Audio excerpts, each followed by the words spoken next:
Yeah, welcome back to all of you here in the auditorium. I hope you really enjoyed your element sessions.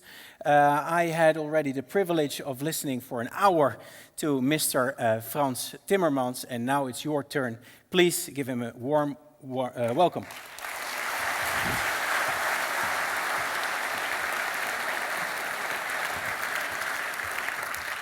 Hi. I hope does this work? Yeah, it does. Good afternoon, everyone. It really is a pleasure to be here today. In the time allotted to me, I wanted to discuss a number of issues with you. Also appealing to you to be part of this incredible movement of transition that we're entering into. But before I get there, I profit from the fact that a minister is here, Rob Jetten, to convey my message to him, which I hope he will convey to his colleagues, that do not be afraid of the internationalization of our higher education. It is an asset for our universities. Students coming from all the world contribute to our knowledge. They don't come here to suck up our knowledge. They use our knowledge, but they have a lot to contribute. I travel around the world, and so many of the inventions, innovations we will need in this age of transition are invented elsewhere. I was in India last week. It will be a privilege to have more students from India coming here and finding solutions together so that they can take them back to India or anywhere they want to go. Please, please, don't be penny wise and pound foolish when you think and decide on internationalization of our higher education in the Netherlands. It's, I think, a huge asset for this country. And also, don't be afraid of the real new lingua franca, which is bad English. It's a beautiful lingua franca because it is the first lingua franca in human history that is not limited to the elites. English is an instrument of democratization of communication at a global scale. And that's the first time this has happened to humanity, thanks to the internet and other developments. Don't underestimate its power. And we used to have, as Dutch people, an extra asset in that we spoke, or we thought we spoke, many different languages. English is becoming the instrument at a global scale, so don't be afraid of English. If you want to preserve the Dutch language, do a better effort in the first years of our children's lives. Read to your children or your grandchildren. Make them happy with books. Teach them to learn to enjoy a language. And once you've learned your maternal language well, it's a lot easier to learn other languages. And by the way, it's healthy for your brain to learn other languages. It's like exercising your brain on a daily basis. So don't be afraid of foreign languages, Minister. Thank you very much for this. This is the commercial part of what I wanted to say. Now, I would like to spend a few minutes to speak about a commodity which is the rarest commodity we have on the planet today, which is time. When we want humanity to come out of these combined crises in a way that will leave no one behind and will lead to a prosperous future for future generations, we need to act now. There is no way we can afford to pause. There is no way we can say, well, it's too difficult.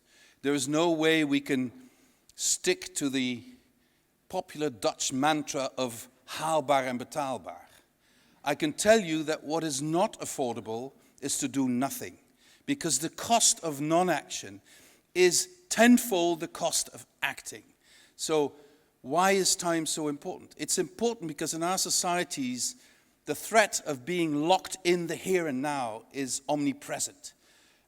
We have, more than previous generations, we are so much engulfed by today that we seldom have the ability to look beyond tomorrow, even the day after tomorrow. We should rekindle the feeling of the Middle Ages of those people who build cathedrals. The ones who built cathedrals never thought they would see the end of the building of the cathedral. They knew they would not see the end product, but still they built it because they knew their grandchildren or generations coming after that would see the result. And I believe if we always talk especially the Netherlands, but also many European countries, oh, we are so proud of our grandparents, great-grandparents, how they rebuilt the country after the Second World War. How do you want our grandchildren and great-grandchildren to see us? Will we be good ancestors? Can we claim to be good ancestors if we don't act now? And our grandchildren will wonder, why didn't you act? You knew there was a climate crisis. You knew we needed to do something. You knew there was a biodiversity crisis. Why did you let it get out of hand? I, for one, don't want to be put in a position that I can't answer that question. So if I can say this to those of my generation here in the room, and also the younger people in the room, and perhaps one or two slightly older than myself, let's do our best to be good ancestors. And we can be good ancestors if we align ourselves with the requirements of the future, if we create alliances with what are now our grandchildren, or the young generations represented here in the hall. A politician I admire a lot, Willy Brandt, he said, positive societal change is very often the product of an alliance between grandparents and grandchildren. I think it's true, because grandparents have the feeling it's now about their legacy. What can I give back? And young people have the feeling, I want to change the world. I'm not set in my ways. And you know, when I was here last year, and thank you again for the honorary doctorate you gave to me, some of the professors of my age kept telling me, you would be amazed if you would get to know our students. 20 years ago, all they wanted was to have a degree, a good degree, so that they go and work for Shell and buy a nice car and have a nice house. Today, they have different ambitions. They want to invent the solutions for the climate crisis. They want to go into startups. They want to dedicate their lives to making the world better, even if that means that on the material scale, you know, they don't really profit immediately. They are idealistic. And what I find from my generation so fascinating to learn from your generation, I speak to the students, is that you can be hyper-idealistic without needing an ideology. This is new for our generation. So your idealism is based on that you want a better planet.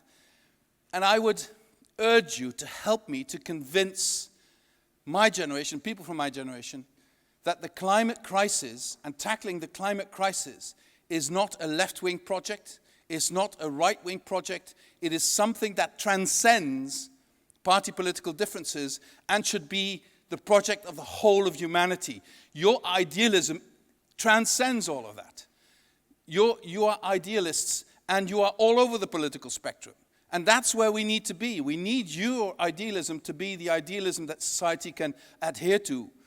I say this because I see increasingly climate policy being drawn into the larger remit of these cultural wars that have the propensity to paralyze us, to push us into tribalism.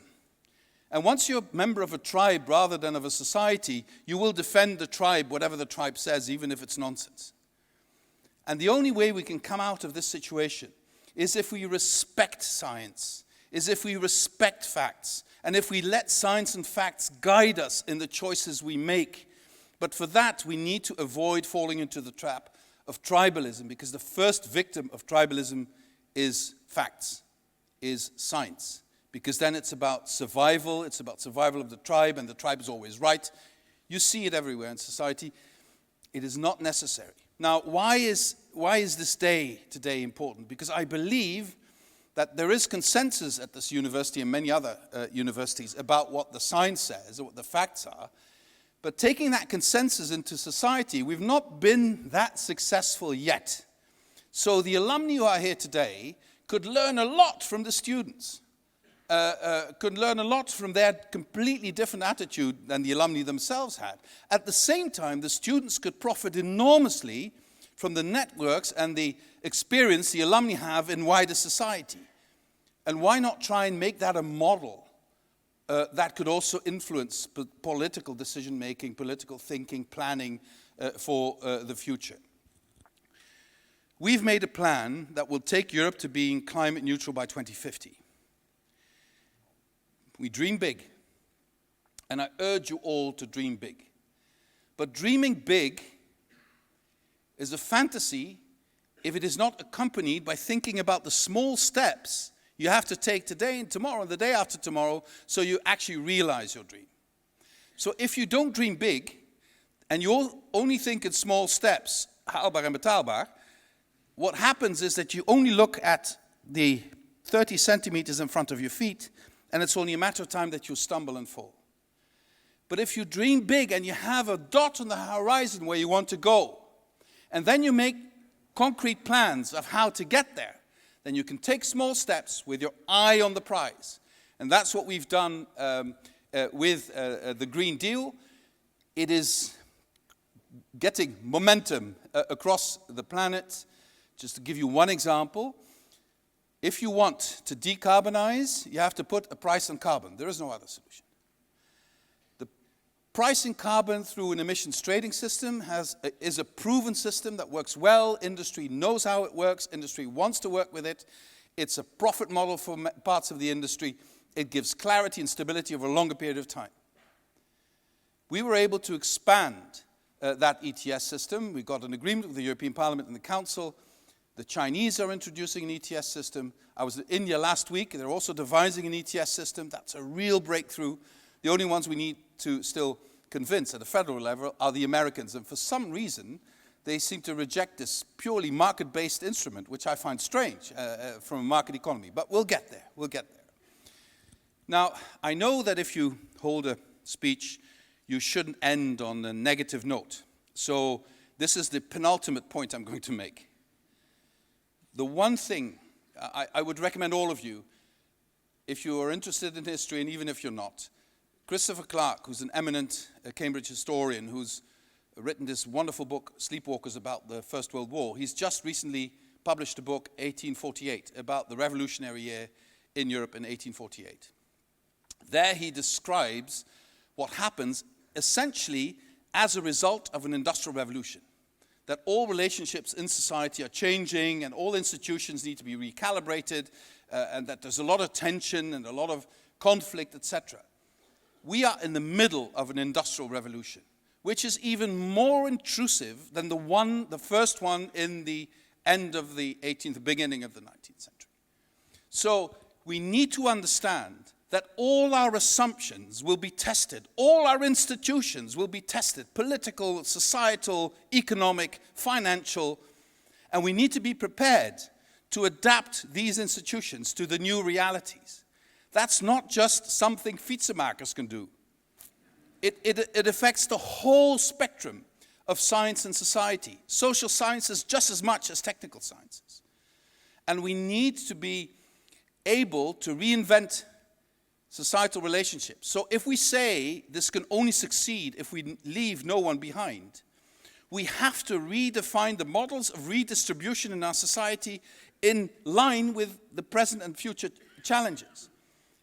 Politics, at the end of the day, is always and only about redistribution.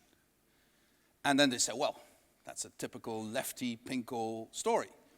No, tax relief for big business is also redistribution. So redistribution, the choice you make in redistribution will determine whether we can truthfully say that we will leave no one behind. I don't think we need to live in a country where people don't know how to pay their rent or pay for their energy bills and companies are making profits in the billions. I don't think that's a fair situation.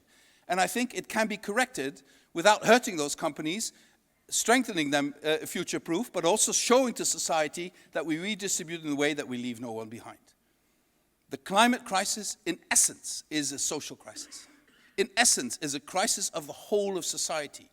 And as long as we don't see this as a holistic challenge, we will fail.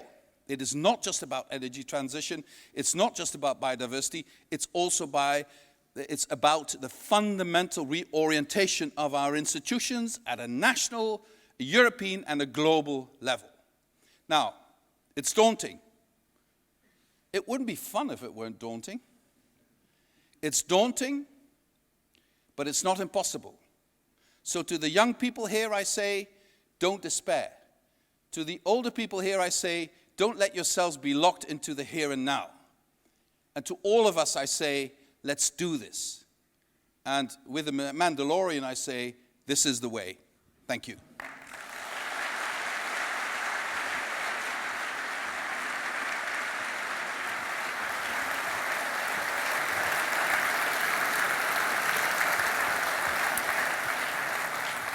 Yeah, you already answered quite a lot of questions, but I guess there's even more.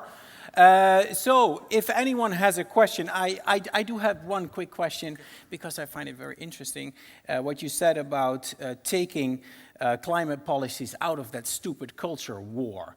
You need to win the hearts and minds of people. You don't do that just by explaining the facts and being all rational.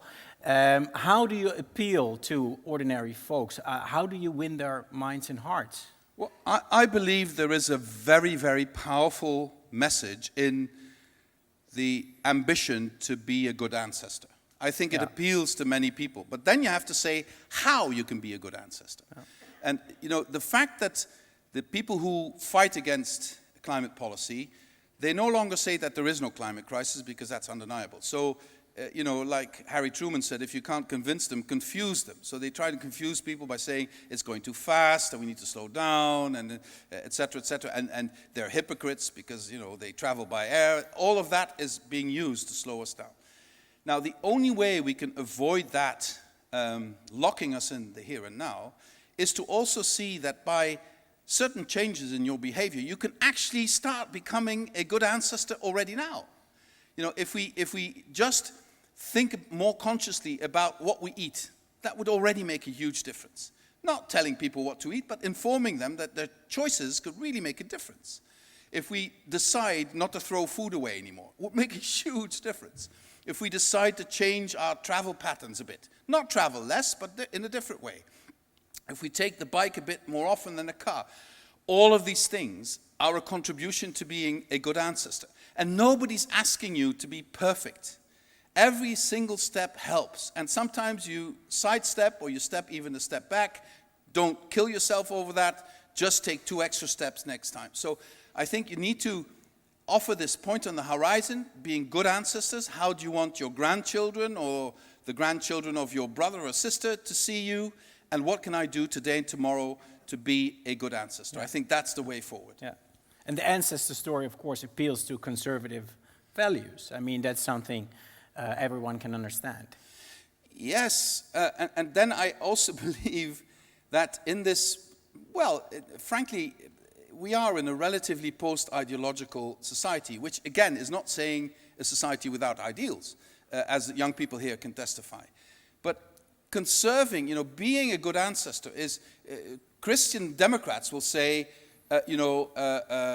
be a good guardian of the creation. Whatever formula you want to choose, I like to link it to how I see my ancestors and how I would like my children, grandchildren to see me. But you can find different forms. But we have a responsibility to allow this planet to recover from the damages we've done to it, and to arrange it in such a way that 10 billion people can have a future on this planet. And it is possible. It is possible.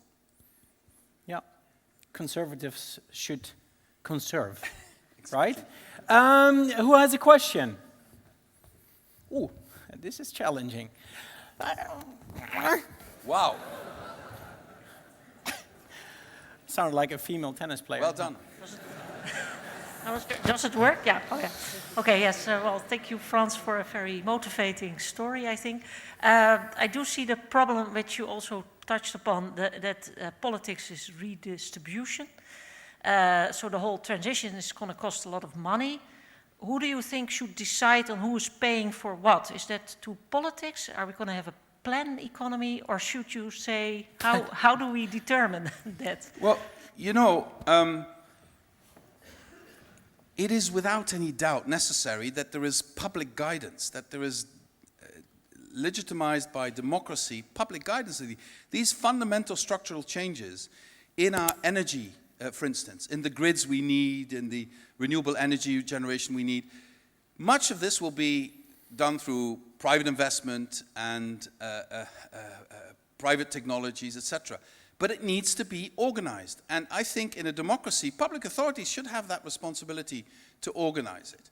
And when I say redistribution, what are the instruments of public authority for redistribution? Well, they're mainly taxation instruments. And we need to modernize and upgrade our taxation system so that becomes fairer. We need to do that at global level because those companies making the biggest profits today are also the companies that are completely footloose and can't be taxed because you can't catch them. They're not linked to a country anymore. And they can choose their country of basis at random. And so we need to change all these things. That's the only way you can mobilize the finances for the redistribution. But for that, you also need global governance. You need to reinstate the credibility of the United Nations. You need to avoid entering into a new Cold War between two world powers, which is a manifest risk today. You need to put what they call with a wrong expression, the global south, much more in a position of being part of the leadership of the planet than they are now. So all these things can help create credibility in public authorities organizing the redistribution. But if you believe that we can, COVID showed so clearly that sometimes you need public authorities to act. And the climate crisis is as intrusive and more dangerous to the survival of humanity than even COVID. So public authorities will have to act individually and collectively. In a city like Delft with 100,000 people, it's a city government that will decide to what extent you can green the city, to what extent public transport will become zero emission, to what extent cycling lanes will be, to what extent you can refurbish existing buildings so that they become climate neutral. All these things warrant governance. Without governance, we're not going to get there. Fully agree. Thank you. Next question. He's close. Yeah. I recognize him. Yeah, I already had a... Yeah, you already had so many questions, you. But I wanted to have one more question. Okay. Sorry.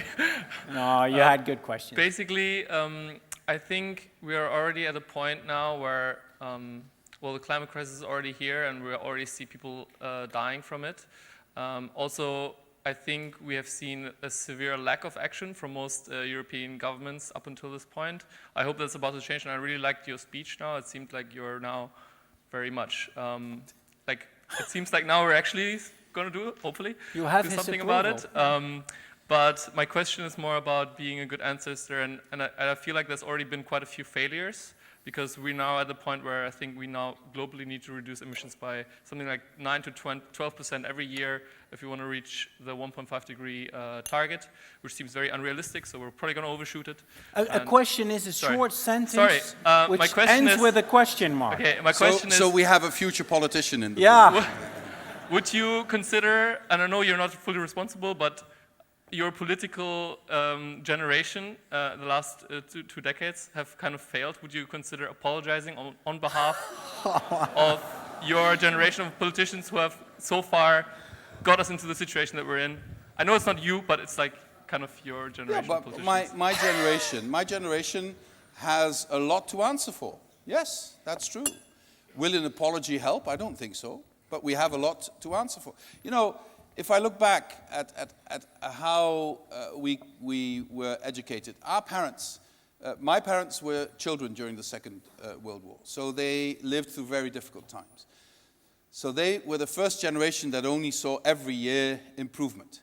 And when we were born, they told us, you need to take care about yourself. To me, they said, you seem to be rather smart. You'll be the first in our family ever to go to secondary school, and then if you're very lucky, you might even go to university. That was sort of the idea people from a working class background, such as myself, had. You know, take good care of yourself. Do everything you can. You know, I hate it when in present Dutch society you have to prove that you're gewoon. You know, my grandparents and parents wanted us to be extraordinary, to do as much as we could.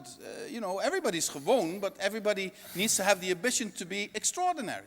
And I truly believe this. And don't let anybody tell you that that's bad. That's good. But, so we were told, you know, do everything, take good care of yourselves. And we did. And we did. And then we got children, and we raised our children saying, take good care of us, which they do. So if you want me to say where we are to blame, it's probably in this area somewhere. And now we are in a situation which is new to us, to all of our society, We're in a situation that the assumption of progress is no longer the basis of choices we make.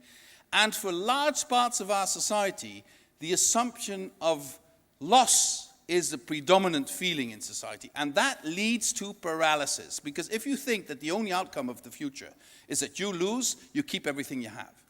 And that prevents you from being good ancestors. So if we want to be good ancestors, we have to prove that it's not a loss to invest in the future, even if you have to take back a couple of steps now.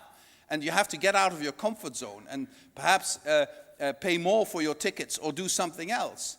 If that leads to a better situation for next generations, then it's a beautiful thing to do. We need to bring that back. You know, our grandparents took so many difficult decisions. They did not live good lives after the war, but they did it because they were thinking of future generations. Let's rekindle that feeling. I find it very beautiful to think in those terms. And yes, you are right, we made a lot of mistakes and we were probably much too selfish, but we still have time to fix it. Thank you.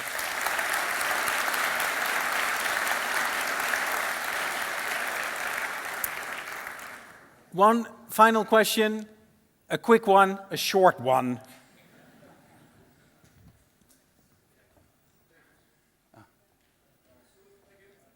Just decide.